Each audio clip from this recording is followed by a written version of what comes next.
మంత్రిగా ఉన్నటువంటి నారా లోకేష్ గారు ఫ్యూచర్లో ముఖ్యమంత్రి అయినా ఆశ్చర్యపోవాల్సిన అవసరం లేదు. మేబీ అన్నీ కుదిరితే ఈ టర్మ్లోనే చంద్రబాబు నాయుడు గారిని పక్కన పెట్టి లోకేష్ గారికి ముఖ్యమంత్రి పగ్గాలు అప్పచెప్పినా ఆశ్చర్యపోవాల్సిన అవసరం లేదు.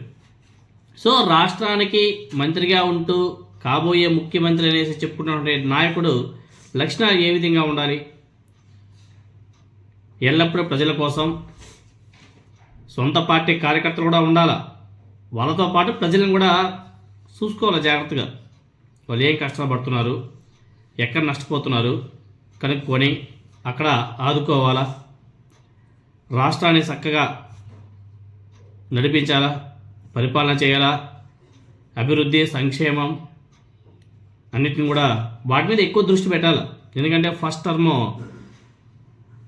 లోకేష్ గారు అంటే ఎమ్మెల్యేగా గెలిచి మంత్రిగా అయ్యాడు. గతంలో కూడా మంత్రి అయ్యాడు, కానీ అప్పుడు దొడ్డిదారిలో ఎమ్మెల్సీగా గెలిచి తర్వాత మంత్రి అయ్యాడు. కానీ ఈసారి ఎమ్మెల్యేగా గెలిచి అత్యధిక మెజారిటీతో ఎమ్మెల్యేగా గెలిచి మంత్రిగా అయినటువంటి నారా లోకేష్ గారి మీద చాలా రెస్పాన్సిబిలిటీస్ ఉన్నాయి. ఇంకా కాబోయే తెలుగుదేశం పార్టీకి అధినేత ఆయన మీద చాలా రెస్పాన్సిబిలిటీస్ ఉంటాయి. క్రమశిక్షణతో ఉండాలా, రాజకీయాలు నేర్చుకోవాలా. అధికారం ఉన్నప్పుడు రాజకీయాలు చేయడం కాదు, అధికారం ఉంటే ఎవడైనా చేస్తారు రాజకీయాలు. అధికారం లేనప్పుడు ఏ విధంగా రాజకీయాలు చేయాలో కూడా నేర్చుకోవాలి. అధికారం ఉంటే లోకేష్ గారే కాదు, కామన్ మ్యాన్ కూడా నడిపించగలడు. ఏముంది, అధికారులే కదా. అధికారులు చెప్పేస్తే అధికారులు పని చేసుకుంటూ ఉంటారు. కానీ నారా లోకేష్ గారిలో క్రమశిక్షణ, లీడర్షిప్ క్వాలిటీస్ లేవు అంటున్నాడు మన రాధాకృష్ణ.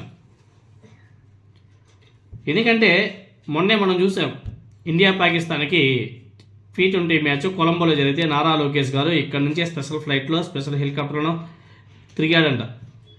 అంటే ఏపీ నుంచి స్పెషల్ ఫ్లైట్లో కొలంబోకి వెళ్ళి క్రికెట్ మ్యాచ్ చూసి అక్కడ నుంచి మళ్ళీ ఏపీకి వచ్చి మళ్ళీ ఏపీ నుంచి మళ్ళీ ఢిల్లీకి కూడా వెళ్ళాడంట. ఒకే రోజులోనే గడిచిపోయి 24 గంటల వ్యవధిలోనే ఇలా జరిగిపోయి. అంటే అధికారం ఉంటే ప్రజల ధనాన్ని ఏ విధంగా దుర్వినియోగం చేయొచ్చో అన్నది నారా లోకేష్ గారిని చూసి నేర్చుకోవాలి. దాన్ని మనం ఖండించట్లే, ఈవెన్ ఏబిఎన్ రాధాకృష్ణనే ఖండిస్తున్నాడు.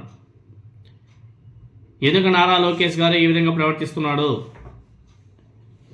మంత్రిగా ఉంటూ ఇలాంటి జల్సాలు అవసరమా? క్రికెట్ మ్యాచ్ చూడడం అవసరమా? విదేశాల్లో జరిగే క్రికెట్ మ్యాచ్ చూడడానికి వెళ్ళడం ఏంటి ఒక మంత్రిగా ఉంటూ అని చెప్పేసి ఏబిఎన్ రాధాకృష్ణ మాట్లాడుతున్నాడు. గతంలో జగన్మోహన్ రెడ్డి గారు వైసీపీ నాయకులు ప్రశ్నిస్తే తప్పుపట్టినటువంటి తెలుగుదేశం పార్టీ నాయకులు ఇప్పుడు ఏబిఎన్ రాధాకృష్ణ మాట్లాడుతున్నాడు.